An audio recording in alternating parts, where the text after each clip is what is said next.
welcome to today's episode of Presence Practice. My name is Parker, and this is Poonam. Hello, Poonam. Here's a wave. So today's topic is a two-part topic on trauma and the pain body. And this part is centered around sitting with people who have been through a trauma. So this could be old trauma or new trauma. It could be trauma that was one sharp event, like a car accident or a natural disaster, or it could be a sustained trauma that has went on for a long time. They may still be in the situation or the surroundings that the trauma started in. They could still be there. It could be decades later. So we're just talking about the act of sitting with someone that's in the midst of a pain body attack, as Eckhart would refer to it. I think he coined the term pain body. It's a beautiful word. It lets you know that it's just it's a layer, it's a cloud. It's sort of part of the ego that where we can really sense the entity of that happening. So people that have sustained a trauma and it's an old trauma and it's been done for a while. Sometimes they're locked into it. On the one hand, the suffering from the story of the trauma has been relived over and over and over again, and then the story from that, the wrongness of the event, the unfairness of it, the randomness of it, the cruelty of life that surrounds it. So there could be a lot of heaviness and a lot of story making around the actual facts of an event. So it's highly charged. So with that said, that people are in different spaces. Sometimes they're very locked in they're not ripe. They haven't suffered enough, and they're very locked, and you're just creating the space. Your present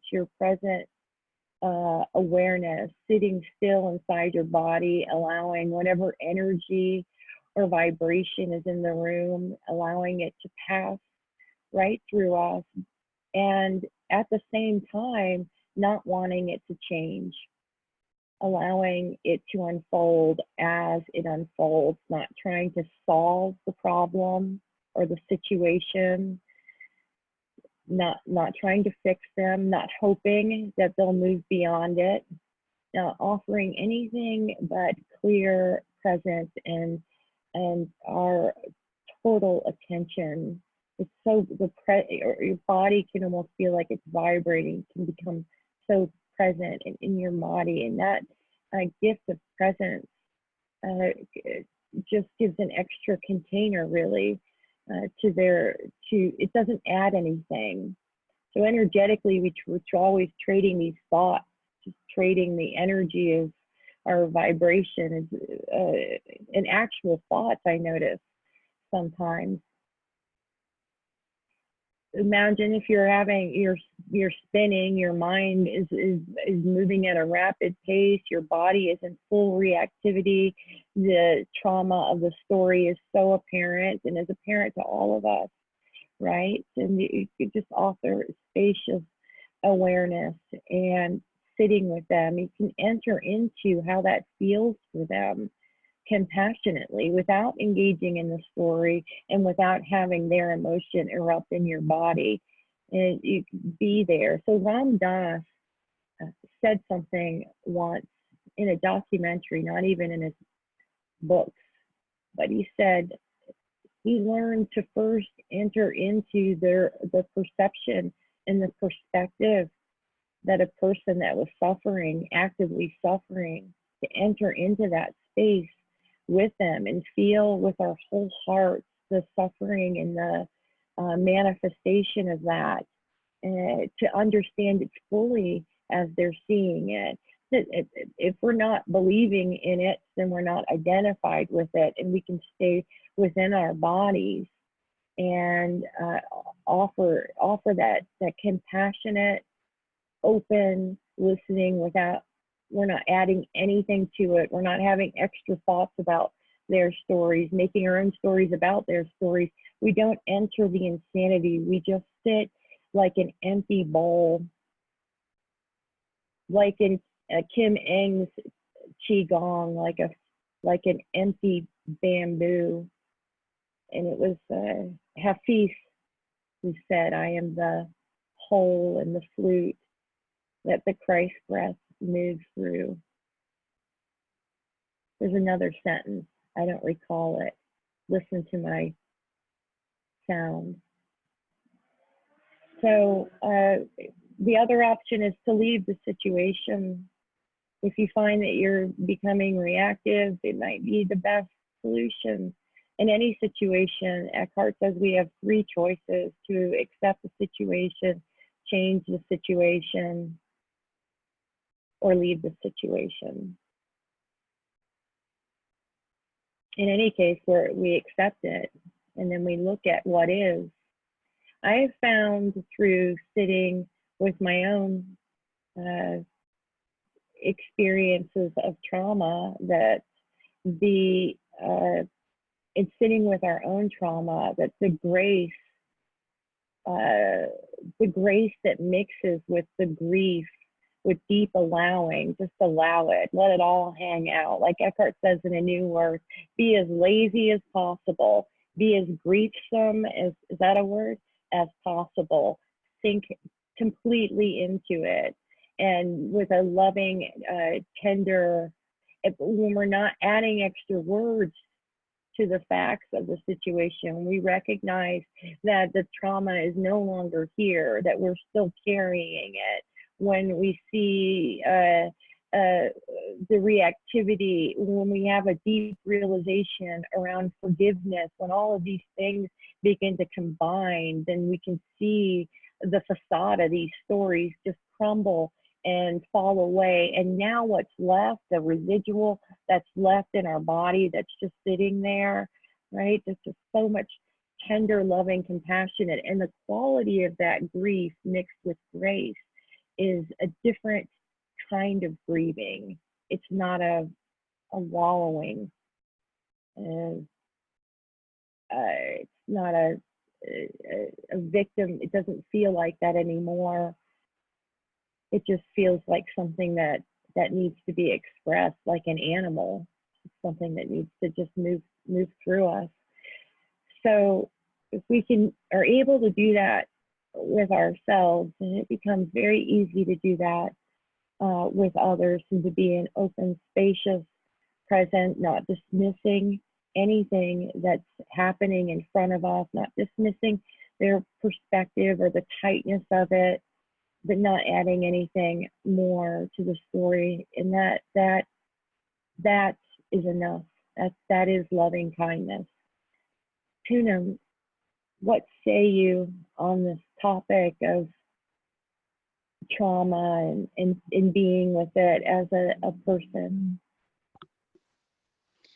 So to me, I'm deeply humbled by anyone that ever says that they've gone through traumatic conditions, because, and I'm grateful for whatever they offer, because there's a lesson that we can learn, right? So the humbling part comes from that, because I have not gone through that deep a trauma, because some people, it's so deep into their cellular level that it's very hard to release, right?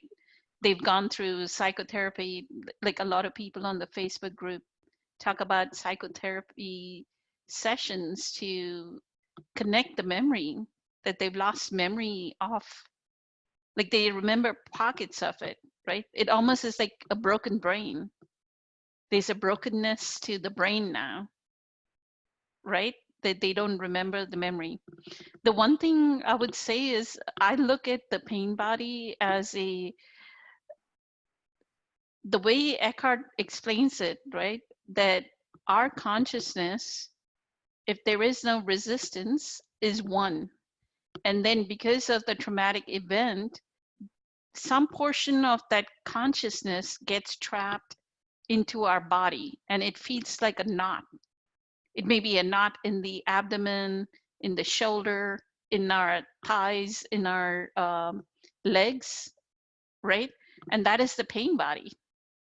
And the only way to integrate it back is getting into that stillness.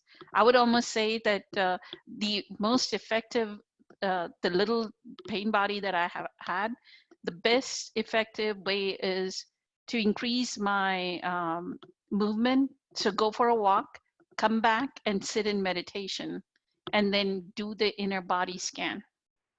And there's a boom, there's a release. You'll feel a whoosh of energy release out of your body, and it feels light, it feels clear, it feels crystalline, right? Mm. And you know that that was the pain body that finally integrated back into that one consciousness that we are. Each human being is an expression of the one consciousness. There's nothing different. Who I am is who Parker is, who everyone here, the viewers are, right? It's just, Yes, I'll say this. Here's a sentence from Pema Chodron, who speaks at length about trauma. Without words, without the repetitive thoughts, the emotions don't last longer than 1.5 minutes. Sometimes I've sat with people who came through the door highly agitated, sometimes upset, emotional, and I've said almost nothing other than, would you like some tea? And they leave, and they do. There is a relief there, maybe not a total relief. There's maybe not complete disillusion of it, and sometimes not at all. So it's about how ripe we are, how deeply we go with it. So if we can offer like this spaciousness to someone that is experiencing their pain body, it goes away, at least for the time being, between the sofa and their bike or car. So I love this 1.5 minutes. And we sit in silence for 1.5 minutes. We'll just so let me move back to what Ram Dass said. Ram Dass said that he moved into this space with them, and then he slowly brings out his balm. It may or may not work. He brings out some presence. What would you be without this story? And you can move more deeply into it, and then this tight knot can begin to loosen. But the pain money, more than anything, wants to be heard, and if we, through our spaciousness, can be a witness to them, it's a liberating experience, because even that loosening, but even just that loosening is a step in the direction of healing that and cracking the exterior of these shells, because that loosening couldn't happen unless they were able to shift their perspective a little bit. And we're not going to get there if we need to be right, if we feel like we're wise and we've got to offer us some advice, right? We get there because we're just offering that spaciousness to them. It's infectious. It's like you said, the one consciousness, right? And then we're all weaved together, and we all know what it feels like to suffer deeply and to add story after story to it. And we're right about it too. We're right about who the bad guys are. So that's part one. I think that's a good end to this video. So this is end of part one, and we'll be doing part two. And this is talking directly about trauma and the art of suffering. Thank you.